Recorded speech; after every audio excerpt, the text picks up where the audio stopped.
Hi hello viewers. கவிதை தலைப்பு காதல் ஒரு கவிதை. வானில் தெரியும் வெண்ணிலவு, காதல் மனதில் கனிவு, பூக்கள் சிந்தும் தேன் துளி, காதல் வாழ்வில் ஒளி,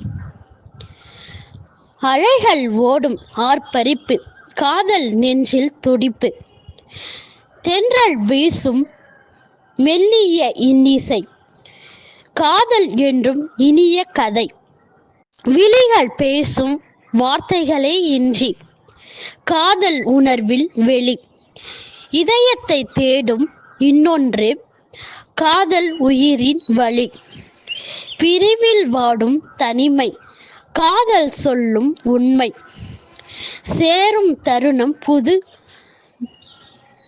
ஜென்மம், காதல் அறியா தருணம். இந்த வரிகள் பிடிச்சிருந்தா லைக் பண்ணுங்க, கமெண்ட் பண்ணுங்க. நன்றி.